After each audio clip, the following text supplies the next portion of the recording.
So there we go. Denise Williams works as the Child Trauma Response Victim Advocate for Greenville Police Department.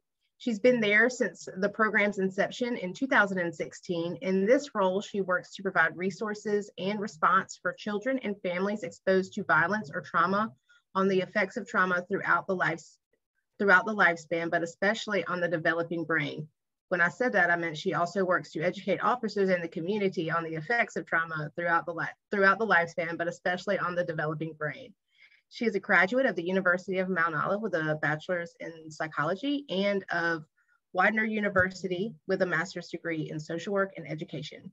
She's worked in mental health in various capacities for over a decade and has worked with K through 12 students, neurodivergent people, children with special needs, law enforcement, veterans, LGBTQ+ folks, and people struggling with addiction. Our next panelist is Ellen Walston, who has been the Injury Prevention Program Coordinator for Eastern Carolina Injury Prevention Program at Vidant Medical Center since 2006. Ellen is the Coalition Coordinator of Safe Kids Pitt County. Ellen is also in private practice with CareNet Counseling East since 2000 and is a licensed clinical social worker specializing in grief. Tiffanie Ritenour-Herring is a crisis intervention team coordinator with Trillium Health Resources. CIT is a nationally recognized 40-hour training which focuses on mental health crisis intervention, de-escalation, and jail diversion for law enforcement and other first responders. She is also a volunteer advocate for NAMI, the National Alliance on Mental Illness. The daughter of a police officer, Tiffanie noticed early on the importance of communication in criminal justice. She is passionate about crisis response. She believes effective communication is key to negotiation and compliance. Tiffanie is also the author of Simply De-Escalate, an easy to use guide on how to de-escalate conflict and crisis. She is a graduate of East Carolina University, where she studied both interpersonal and organizational communication and criminal justice. I'll read those bios because I did not want to mess that up, just so everybody knows, full transparency here. Kind of stumbled on a few of it, but that's okay. So with that, I'm going to be moderating this panel, and I'm going to let the experts answer the questions. For our audience, please put your questions in the Q&A box. By all means, introduce yourself in the chat box to everybody who's in the room. But if you don't put your questions in the Q&A box, the likelihood that I'll see it is very slim. And I want to make sure we do have time for questions from the audience. So with that, I'm going to go ahead and get started. We're going to ask the panelists 4 questions, and each panelist will answer that question from their own perspective and experience and expertise. So with that, I'll kick this question to Denise. How did you get into the work of improving mental health? Can you hear me okay? Yes. Okay. So I say that I've been in the mental health field for about a decade, and that is true. But I think what brought me into the mental health field was realizing that I've been in the mental health field without wearing the title for a very long time, because most of the work that we do, if you're working with people, you're working with mental health. So I realized pretty early on that I was passionate about helping people get through some of the hardest parts of their life. So that is kind of what led me into mental health, and that is what led me to my job at the police department. And whoever wants to take that same question, go for it.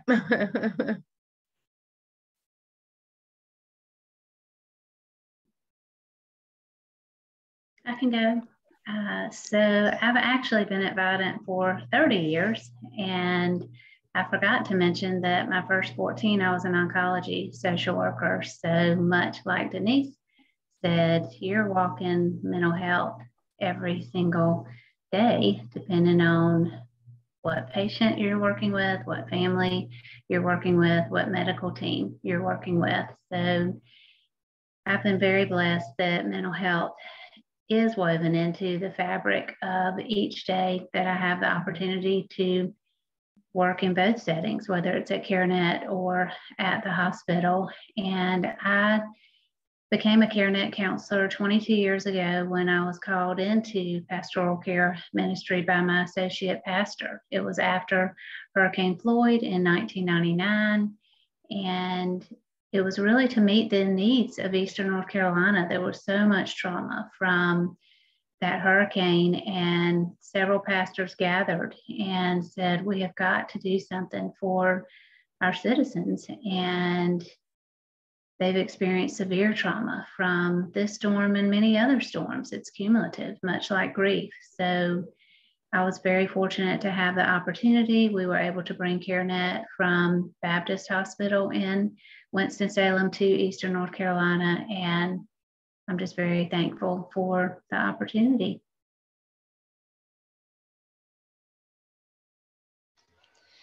And I can go next. My background obviously is in the criminal justice field, but kind of like Denise learned early on that, that I was seeing a lot of mental health in that field as well.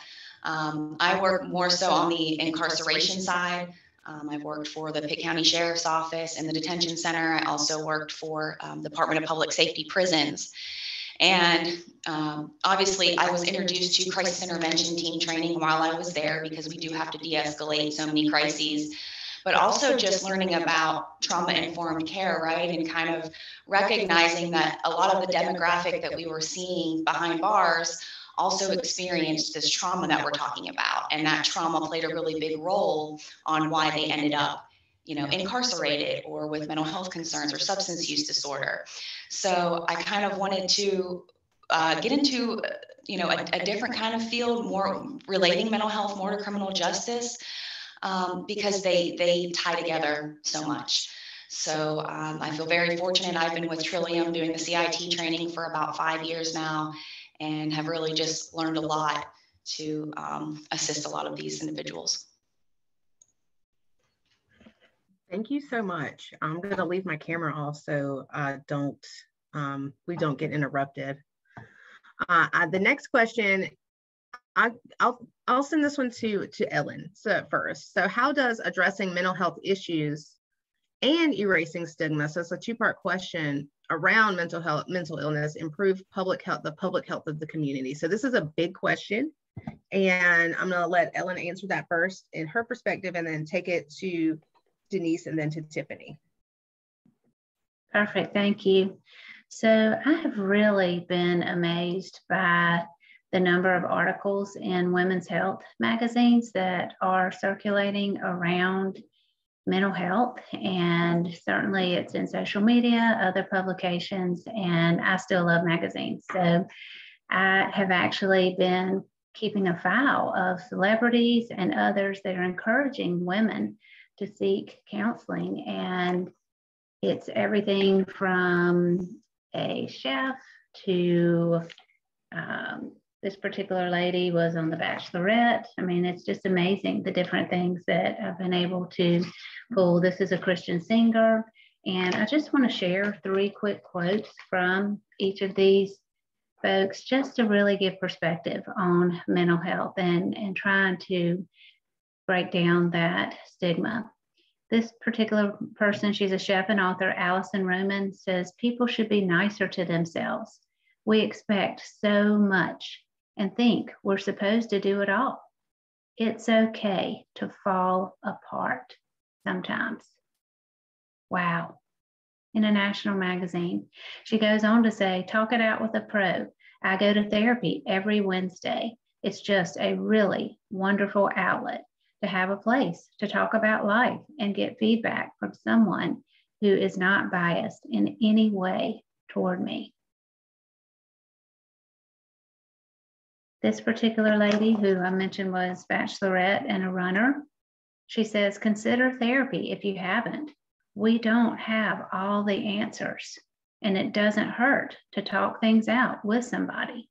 I really love growing, learning more about myself, and figuring out why I am the way I am. So therapy is massive. I think everybody should do it. Lastly, this is Tasha Cobbs Leonard. She has had struggles with depression and wrote in a national magazine. She says, asking help from a counselor as well as seeking God is how she has managed her depression. Quote, prayer works, and we know that, she says, but God has also given us the responsibility to do what we can do as it pertains to moving forward in our purpose. I don't think it's an either or thing. It's both prayer and counseling. So to have those folks that are willing to say, this is important. This is something we need to talk about. Let's erase the stigma. We must make it safe to talk about our emotional well-being.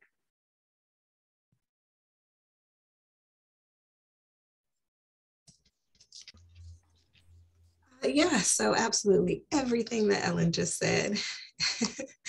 And also, so outside of the PD, I also do therapy. And in both roles, I never meet people on their best days generally, right? So when I'm at the police department, I'm never meeting anyone on a happy day. They're generally in some sort of crisis, whether it is big or small. Something has gone wrong that has led officers to be there. And I think that getting them to understand that there's nothing wrong with not being okay in the big moments and the small things too, like we all have struggles. It can be really liberating. And I think in a lot of these communities that I go to and a lot of the places and people that I see, separating the stigma is a part of it, is helping people to understand what mental health looks like, what mental illness looks like. Because if you ask someone, do you have mental health challenges? Chances are they're going to say, no, I'm fine. But if you start breaking it down, do you feel sad most of the time? Do you get angry a lot? Do you, are these things going on? Then maybe they can relate a little better. Or even getting folks to understand that it's okay to not have control over your emotions, that it is not reflective of you as a person. It's not reflective of your IQ or your capacity. We all have really bad days and we all have challenges. I think that can be really hard, especially in communities where they feel they have so little power and so little control, maybe even systemically. The one thing that I feel I can control is my mind, right? So if you're telling me that I don't have control over my mind, that can be really scary and really challenging to kind of grasp. So part of breaking the stigma around mental illness or mental health challenges is just normalizing it. We all have those challenges. We all have those bad days. Therapists have therapists. Nobody is immune to struggles, no matter the training, no matter how much life you've lived, no matter the place you are in your life. Things happen, hard things happen, and we all need help getting through those hard things.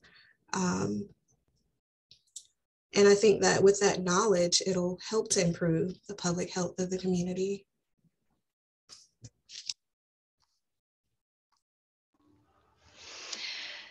So obviously I come to this from like an education and training standpoint, and I love education and training, and I think knowledge is power. I think the more we can talk about these things, have conversations, get this information out, the better. Obviously, I'm training a lot of law enforcement. I think a lot of times law enforcement comes into that room and they say, oh, well, how do we work with those people? How do we work with them over there? And then we start talking about how they experience trauma, because if you're a law enforcement officer going to work every day, you're experiencing trauma over and over again. You're exposed to that, and it layers. It doesn't go anywhere. And so as we talk about that, and we talk about officer suicide, right? Because law enforcement is at a higher rate of suicide.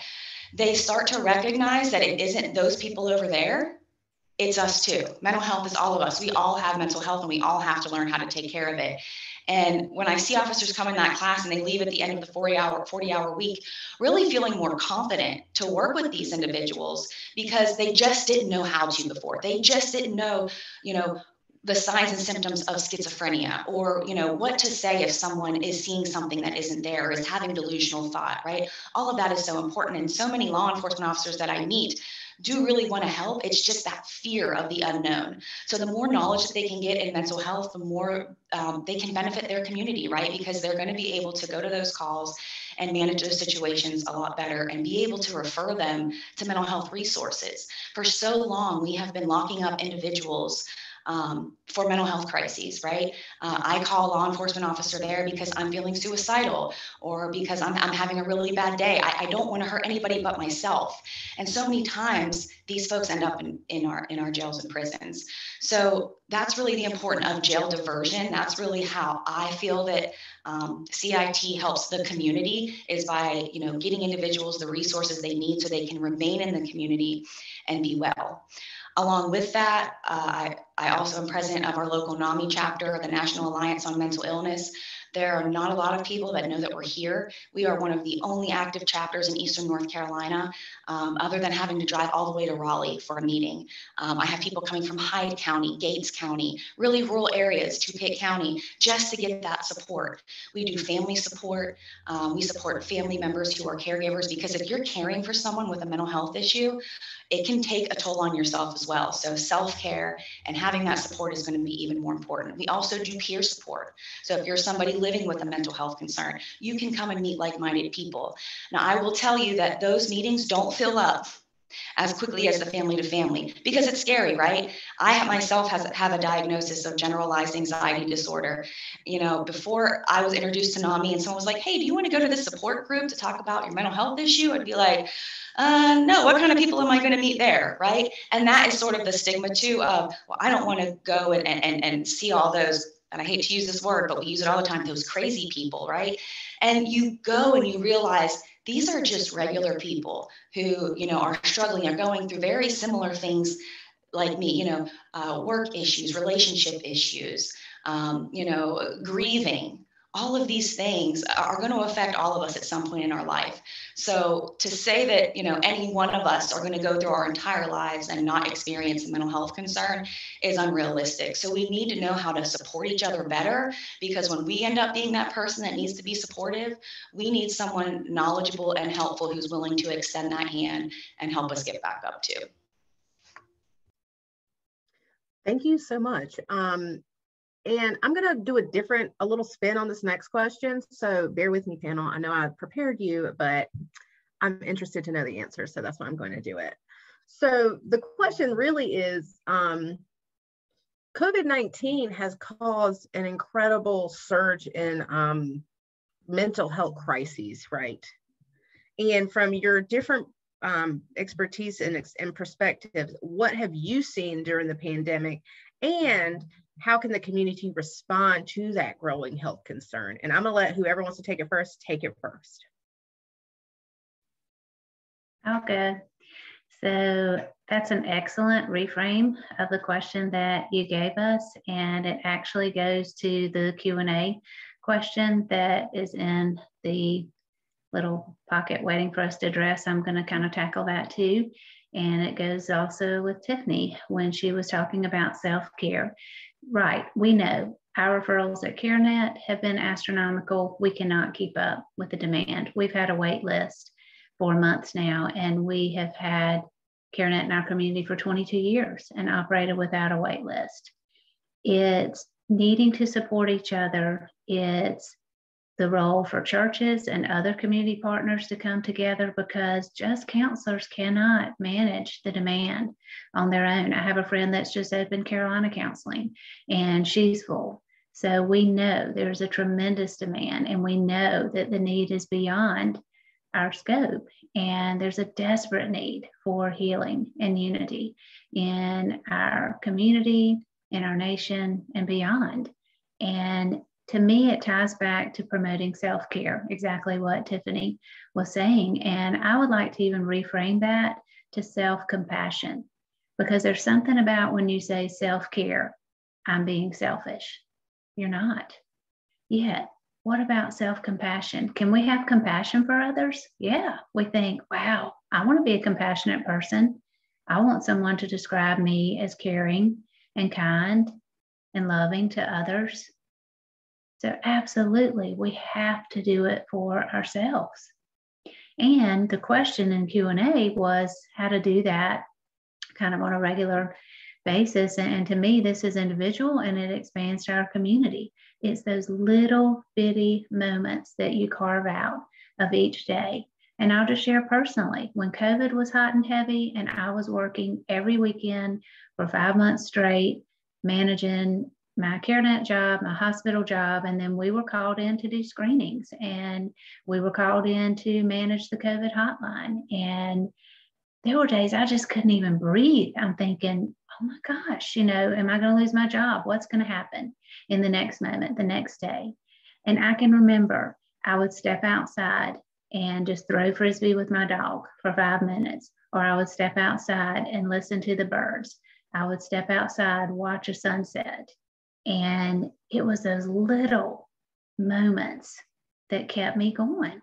And so many times we focus on being intentional about self-care. You have to have a plan. You have to carve out a certain number of minutes per day. Guys, sometimes we can't, and you just take what you can get. And that's what sustained me. And that's what I try to model for my clients, for my community, for my friends, and my family. And just to, add off Ellen, COVID-19 had a big effect on me. I'm such a I like to go. I can barely sit still. And so, being told we have to stay in the house, for 2 years almost, was very difficult. I was used to going in the community, interacting with people. Now I'm doing a lot of things virtually. And when you're talking about mental health, I know a lot of people are kind of introverted. Maybe they prefer, that virtual option, but there are a lot of people who really want that one-on-one connection. So we did, even during COVID, having to we had never had a NAMI meeting virtually before. So we did have to, change that up a little bit. And some people, were okay with having that meeting. Some people really wanted to come back to that face-to-face. But it was really hard. And I think for me, being vulnerable was really important, because the more vulnerable that I could be, the more that I was honest about how I was feeling, the more that I could have people come and support me. And so, we keep that inside. We don't talk about it. But having someone recognize that you're struggling, recognizing that other people are struggling, and then just saying, what can I do? And I've had a lot of breakdowns myself. And again, just that mindfulness, recognizing that really all I can control is this moment right now. And when I talk to a friend, especially my friends who work in this profession, they're like, okay, well, what can you do right now to take care of yourself? Do you do some breathing exercises? Go outside and just sit in your yard and listen to the birds for a little bit. I had a really bad day 2 days ago. I was crying. I was, in a really bad place. And my friend was like, okay, go home and just get you a big bowl of ice cream. I was like, well, I'm cutting out sugar right now, but I'm going to go home and I'm going to take a bubble bath. And I did. And just that transition, that feeling of doing something for yourself and just taking that 15 or 20 minutes is so important, just to do that one thing for yourself. And I know with kids and life, it all gets in the way, but we are going to be better caregivers and better able to manage our days and take care of each other if we can take care of ourselves first. Yeah, absolutely. Everything, all of those beautiful words that y'all just spoke. Yeah, I think COVID-19 was really hard. The pandemic ongoing has been really hard for a lot of folks. I remember I heard a quote one time, and it was, no one makes it out of this life alive, and no one makes it through this life alone. I think that one of the reasons COVID-19 was so hard was because it shed a light on both of those. There were a lot of lives lost, and there was a lot of connections lost. People were going through grief. People have gone through loss of connection as far as physical face-to-face connection. And that was really, really hard. So I think self-care is important, and also acknowledging the losses and kind of processing through that, being intentional about feeling those feelings and processing them, and then getting back to the place that you want to be. Self-care, when I used to think of self-care, I think of something big, right? Like I need to plan a weekend, or I need a girls trip, or we have to do this big thing to take care of me, and that'll be my self-care. But like Ellen said, that's not always possible. especially when you have a million demands coming from a million different ways. So sometimes it is just carving out for a bowl of ice cream. Or for me, after a really hard day, I appreciate the fact that I live a distance from where I work. So I'm able to just reflect on the drive home. I cut my phone on Do Not Disturb. I listen to whatever music I want to listen to. And it gives me time to kind of decompress, reset. And then when I show up at home, I can show up as the best version of me for the folks who love and need me at home. That's really important for me. And sometimes that is the only self-care that I get in a day. And that's okay because, you know, those little moments, you carve them out and you appreciate them. Thank you so much. This is the last question, but it's the biggest one. And I would argue the most important, but if the panel wants to fight me on that, I'm willing to go. So what is resiliency to you in your different professions, and how can we build it in the community? So the question is mostly around how can we make that whole community change when you're talking about mental health, mental illness, and how to address it in a trauma-informed and resiliency-minded way. Does that make sense? I went on a tangent on that question, so I wanted to double check it all made sense when the words came out.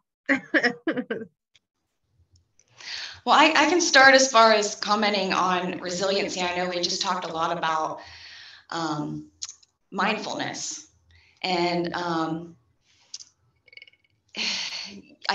one of the things as far as just being a resilient person, you have got to be positive. I think when you can't be negative and be mindful at the same time. And I think so many of us are so caught up in that negative mindset, right? Whether it's because maybe we heard it growing up, you know, people saying, you know, you're not good at anything, you're never going to amount to anything. And it's sad, but it's true that this is what some people hear. They don't get that support. And so as they age, as they get older, those negative thoughts, it's just kind of how their brain was programmed. So I really talk a lot about positivity. And if you do, and look, I can get stuck in that mindset too, where like, what am I doing with my life? I'm such a loser, right? And we all can feel that way from time to time. But then I immediately have to check myself. And this is kind of part of mindfulness too, is no, Tiffanie, no, you're not. You're struggling right now, but you're going to do a really good job. You're going to get through this. You know, you work hard. Let's do it. So that positive mindset is so important. And if you're not that person that that can have that positive mindset often, anytime that negative thought comes in, try to switch it. And I'm telling you, the more you work it, the more your brain starts to believe it. And the better you're going to feel, the more resilient that you're going to become. So positivity, a positive mindset, and positive thinking is really going to get anyone really far when it comes to resiliency.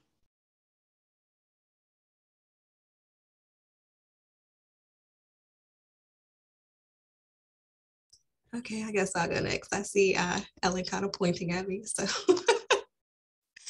I guess I'll go next. I think for a lot of people, they associate resilience with kind of a mental toughness, right? You have this shield and this armor that kind of keeps things from affecting you. And that's just not the case. We all get affected by things. I think resilience is you're still bending, you're still even broken in places, but you're able to be intentional on doing the things that get you back to a place of being able to function. For me, what helps with my resilience is gratitude. I am not the most positive person. As Tiffanie talked about positivity, that's sometimes a struggle for me. And I'm not necessarily a negative person, but I am super realistic, right? So that realism sometimes goes into a negative space. So it's just being intentional with each new breath that I take. Okay, like I am taking this new breath. This is a new opportunity. What can I be grateful about with this new breath? Maybe I'm having pains right now, and that sucks, but what ways has my body served me well today? What ways has, my brain served me well today, even though maybe I'm struggling right now with anxiety or sadness, being grateful and then honoring that you are where you are. You have gotten through every single tough day that you've had. All of the things that you thought would take you down, you're still here. So you are already resilient, right? and just being grateful for every experience that you've survived and being intentional about continuing to do the work to make sure that you continue to survive and to thrive, not just survive.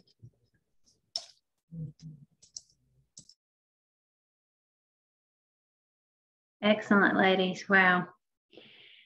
When I think of resiliency, I think of just that bounce back like a rubber band. We have a rubber band around our wrist, and when you stretch it, it snaps back into place. And it is hard. So many times someone popped in with a comment of, yeah, COVID's still here and it's not going away. And it is so hard to have that bounce back. And one thing that I really try to do with my clients is to acknowledge those feelings, much like our other panelists said. And yes, positivity is key. Yet sometimes we jump to positivity too quickly without even acknowledging, wow, I'm feeling overwhelmed. Wow, I'm really anxious. Wow, I'm nervous. And it's so important to acknowledge that feeling first. Let that intrusive thought come in. Stop it in the middle. I kind of use analogy, in one ear, out the other. When it comes in and sits in the middle, acknowledge it. Instead of sweep it under the rug, because it's going to come back. And when you acknowledge it and can say, wow, I'm going to give this some power, then I'm going to release it and let that power go. I also want to give a plug for resources for resilience training. It is critical for all. It's an incredible 2-day training. It's so cool if you can do it in person.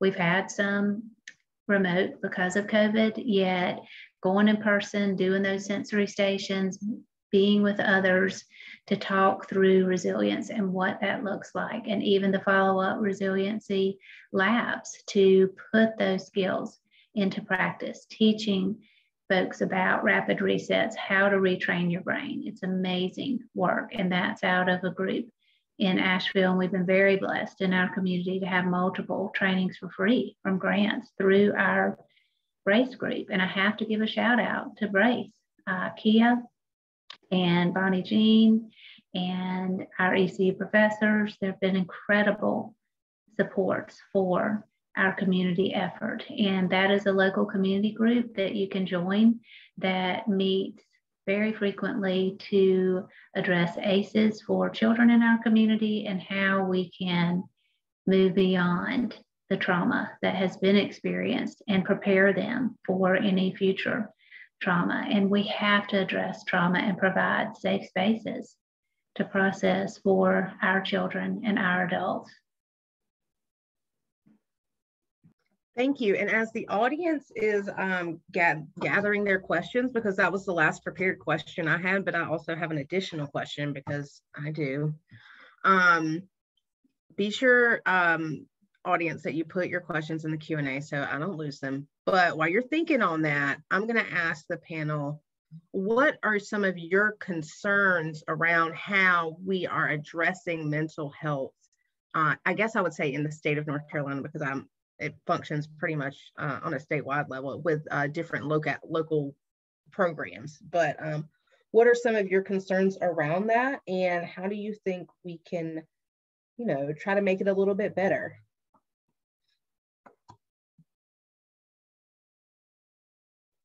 And anybody who has the answer to that can just go ahead. I can start. So I think there's just still a lot of barriers with being able to access care. I think, we have managed care. We have managed care organizations in North Carolina, right? So I know for the longest time, if you searched mental health in Greenville, North Carolina, Trillium may not even pop up. We have been able to fix that. So now that it is like one of the first things that come up, but that was a challenge for quite some time.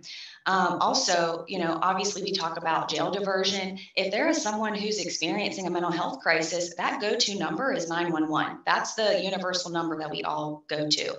And when it's mental health, it automatically gets any other, ailment, any type of, if you have a heart attack, if you have a stroke, they're going to send EMS. But when it's mental health, we send law enforcement. And I always tell law enforcement that mental health is so difficult to deal with sometimes, or to manage those crises, because you see behaviors, right? A heart attack's pretty cut and dry. We know what's going to happen. But when you see behaviors, you know, again, sometimes that can be scary. That's why those communication and de-escalation skills are so important. But, you know, obviously having that knowledge and, you know, when they respond, recognizing this is a mental health concern, this is a medical concern, and then linking them to mobile crisis teams. I think a lot of times we have people going to the hospital in a mental health crisis. And I have heard so many horror stories about just, you know, not really getting a whole lot of empathy in our emergency rooms. And, you know, our nurses, our doctors, they're burnt out, right? They've been dealing with, you know, someone in this room coding, and, you know, someone, you know, little Timmy fell off his bicycle and we got to stitch his head up over here. And now here's someone in front of me saying, oh, they're depressed. You know, and that's kind of the attitude that you get in a lot of our emergency rooms. So I think getting a lot more training in our emergency rooms, and linking a lot of people, letting them know that mobile crisis services are here. That's someone that can come to your home and actually sit down and talk to you, do an assessment. So I think just a lot of people don't realize that that's there. Also, as far as I mentioned, individuals dialing 911, we do have that 988 implemented now. If that's a universal number. We've talked about creating a universal number for a long time. And if you dial 988, it's actually going to take you to the National Suicide Prevention Lifeline, where you'll be able to talk. They'll be able to link you with resources and dispatch a mobile crisis team if needed. So I think it's just important for people to know that these things are out there, because a lot of times it's just, I got to dial 911 or go to the emergency room. And there are some other services and providers that may be a little bit better for that crisis. Now, obviously, we don't want to discourage anyone from going to either of those places, but, you know, knowing that, you know, if I call 911, they're probably going to call a mobile crisis unit. So maybe instead of calling 911, I can just call that mobile crisis unit directly and have them come to me. So again, just getting these resources out and letting people know how to access these services are really important.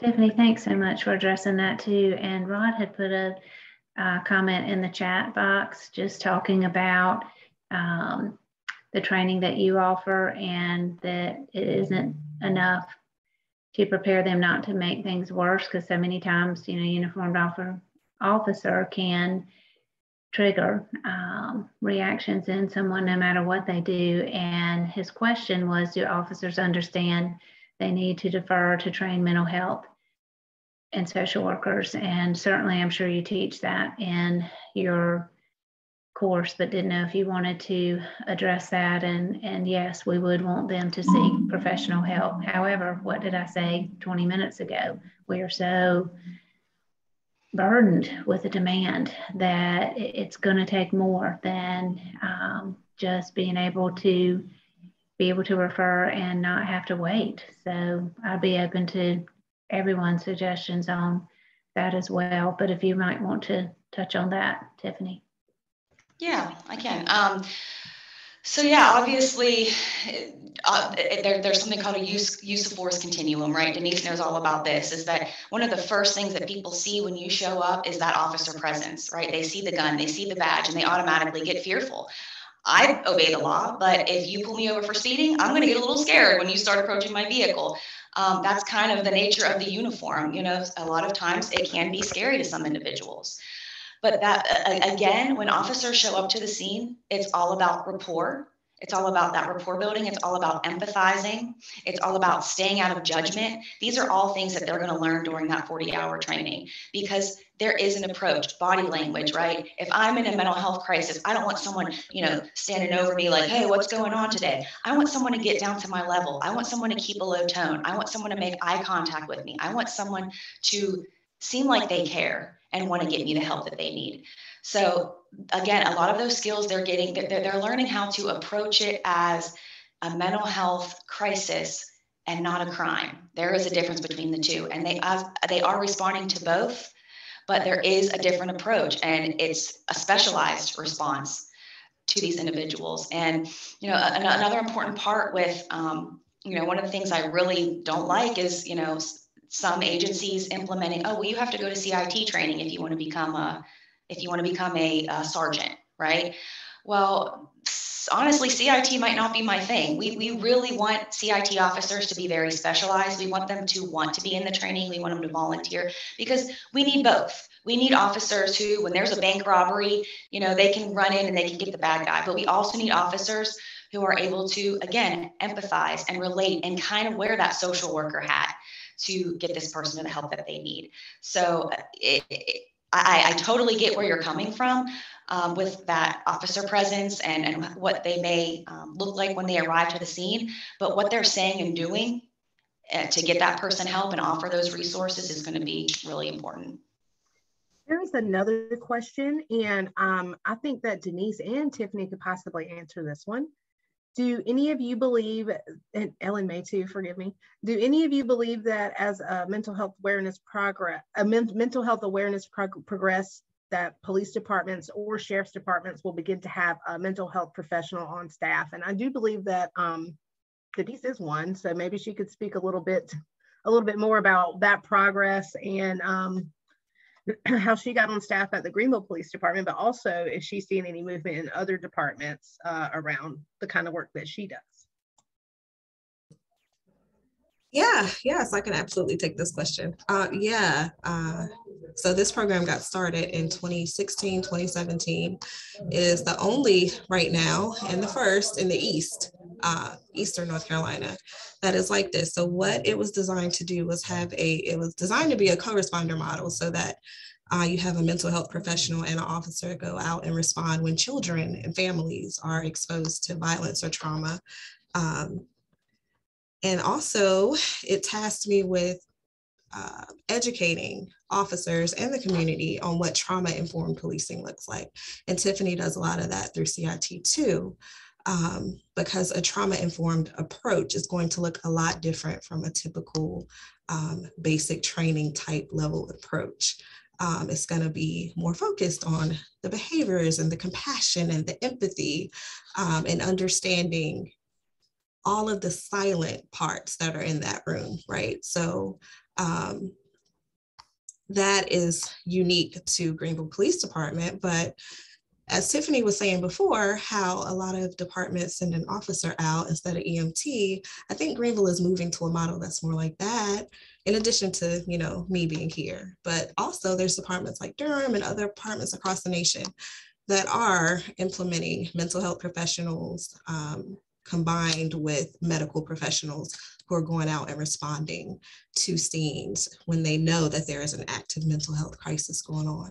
So absolutely, as we are becoming more aware and trauma informed as a nation, and realizing that, like Tiffanie said, not everyone is cut out to do this work, right? Not everyone is equipped, not everyone has the spoons. So just making sure that the folks that are doing the work are folks that are passionate about it, that are trained, and that are able. So you'll start seeing hopefully more even in the East, co-responder models or models where you have trained mental health folks that are going out with officers getting more training specialized to mental health, to trauma-informed policing, to critical incident training.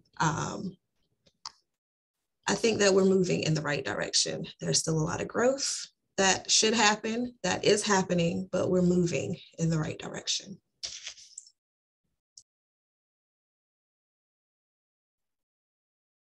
Would anybody else like to take that question, or do you think it's pretty much covered with Denise's response? If anybody wanted to add on to anything or anything like that? I would just also add that Trillium did work on a co-responder program. Those were just some different grants that we did with some agencies across the East to have someone with integrated family services, like a mobile crisis worker, actually respond with law enforcement. So as Denise said, it's taking time, but we are definitely moving that direction. Also, there was a comment from Helen Tripp that Durham has a community paramedic program, and we have that as well. Jason was involved with that through Pitt County EMS, and I know he is with Winterville Fire Rescue now and does have a replacement. But yes, that was a grant that was written for community paramedics, which is an excellent program in Pitt County as well. Oh, thank you so much. Would the panel like to have some closing remarks, or does anybody else have any questions from the audience? Please put them in the Q&A.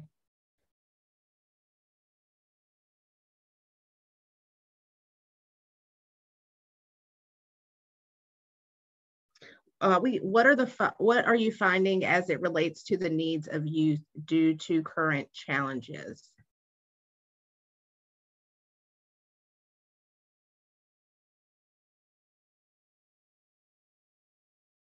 That's the question. Whoever wants to answer that first would be great. Denise, since you're a child trauma advocate. I guess the current challenges being maybe post or in the pandemic, perhaps. I'm not sure what the specific current challenges the question was asking about, but I think it has just been really hard on young people. Like I said, the sense of connection was disturbed for a lot of young folks, and uncertainty, right? Like, as humans, we thrive off of consistency, but as young people, they really, really need consistency and stability. So the whole world was unstable for a little while. None of us knew what was going to happen. And you go to school one day and then you don't go back for a year. Friends, connections lost, and maybe family members. So I think it was really hard. And even educationally, I know I've talked to a lot of educators that say kids struggled a lot and are still struggling a lot as they go back to school. So you have maybe kids that were A students before that are now struggling in ways that they've never struggled before. So that can take a hit on self-esteem, on personal identity. There's just a whole smorgasbord of things that are happening for our young folks right now. So I think if you have a young person in your life, just support them, give them compassion, understanding, and get them help if they need it. If they're not okay and you see that they are not okay, if they're struggling, even if it's short term, you don't have to do therapy forever, but hopefully we'll get them to the place that they're better able to cope with the challenges that life brings to them. And they'll have the skills that when they're older, because challenges don't stop coming, right? Like, we don't just grow up and then we outgrow all obstacles. That would be great, but that's not how it works. So we'll give them the tools, you know, that they'll be able to then cope throughout the lifespan. But yeah, I've seen some of everything. So I don't really know how to answer that question because I've seen so much. Yeah. Does anybody else want to pitch in on that answer, or?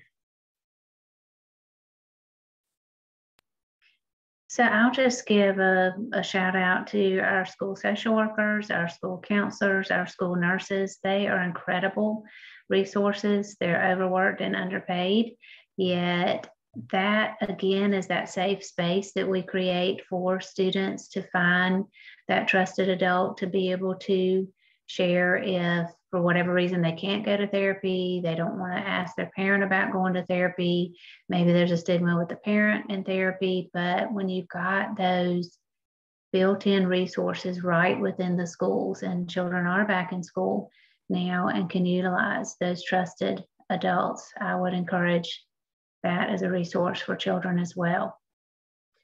I've got another question in the Q&A, and I feel like Ellen would be a great person to answer it. How do you get victims of domestic violence to see the need for therapy to be able to heal, and also help them see the need to help their children heal?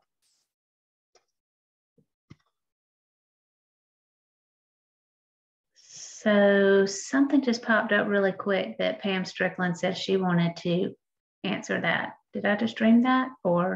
No, you didn't. I just marked it as you were. Okay, perfect. Yeah, we're good. Just checking. I didn't want to steal someone else's thunder.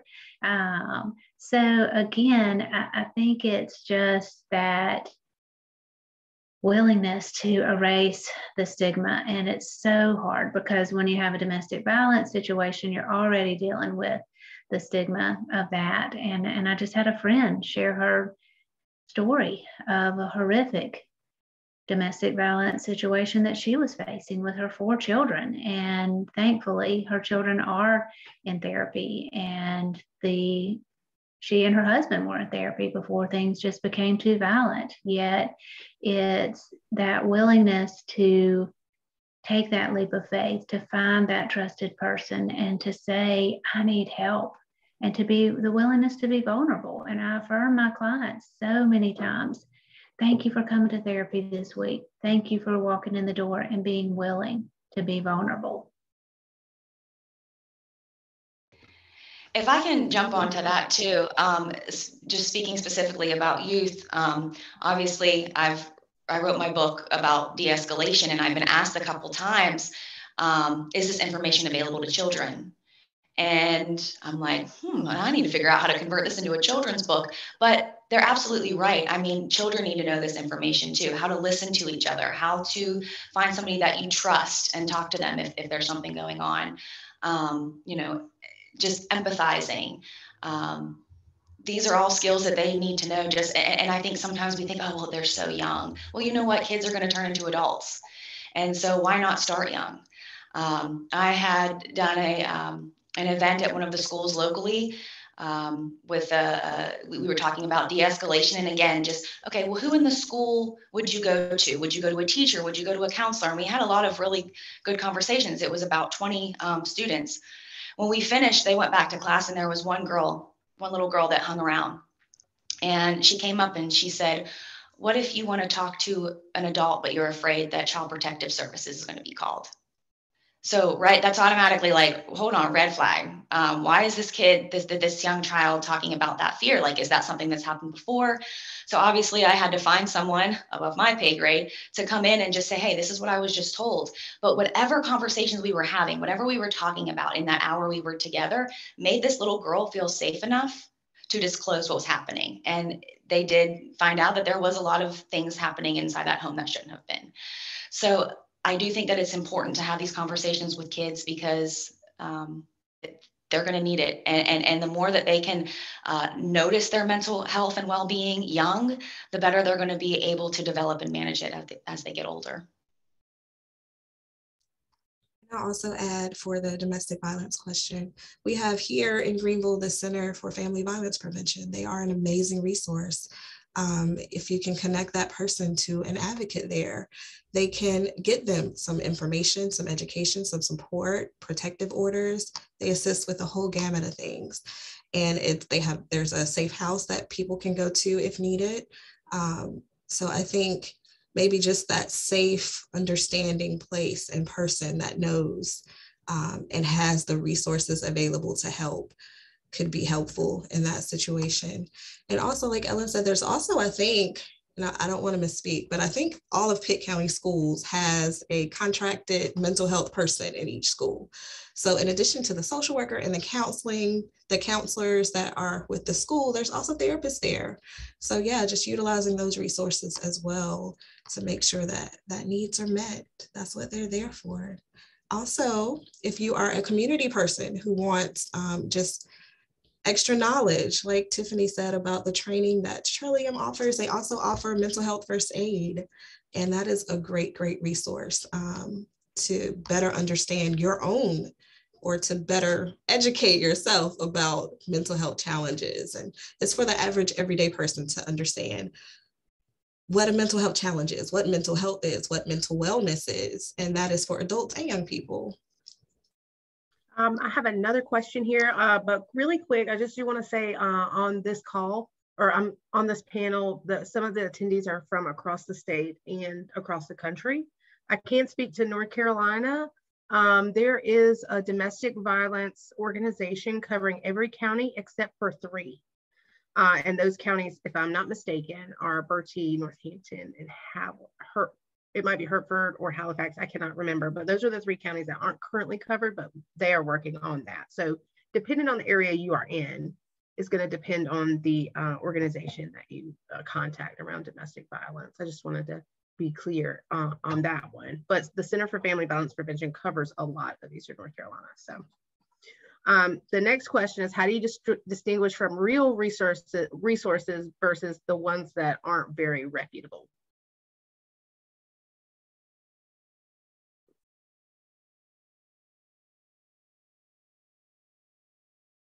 And I'll let anybody who wants to answer that one go for it. That's a great question. And to me, it's whether you're choosing a counseling center or a physician or any professional along the lines of mental health, because you may be looking for a doctor or a psychiatric nurse practitioner to possibly prescribe meds. Ask someone that has been already to that person and get that personal experience, knowing that everyone has a different experience with professionals. However, if they had a positive experience, that's going to help you feel so much more comfortable walking into that office to a trusted person that you know someone else has had a positive experience. The internet is full of reviews. I read reviews all the time when I buy something. Our mental health is a big purchase. And yes, it is important to pay attention to those reviews. And of course, sometimes they're negative ones and folks meaning ill will towards someone. You can read those and usually read through those and tell if it's someone upset versus a legitimate negative comment. Yet to me, that personal knowledge that someone has been to a particular professional that you're considering can make a world of difference in your comfort. I think I'd add to that, generally there's like licensing, right? Like there's professional boards that folks have to be accountable to. So you want to make sure that whoever it is that you're seeking for services has someone above them that they're having to hold a certain standard for ethically and professionally, because then you're more likely to kind of cut through some of the BS and the cool things that you might be concerned about. So just, I don't know what type of professional you might be looking for, but there's always generally some sort of governing agency that you can kind of check out and see if that's the right fit for you, the folks that are licensed or certified through them. Thank you. With that, we are closing in on the time. So if you have any closing remarks, by all means, give it a go. And we'll end our panel. Nobody? Okay. That's fine. Well, I want to thank the panel for taking the time out of their day to be here. You are incredible for doing this. I hope the attendees got some wonderful information. We're going to be sending out a follow-up with the recording of this in case somebody wants to revisit it. And with that, hold on a second. With that, I want to say thank you for being here, and thanks for the attendees for coming too, because without people coming to it, then we would be talking to ourselves. So thank you so much. I hope y'all have a great day. Bye. Thank you, Melinda. Bye. Thank you.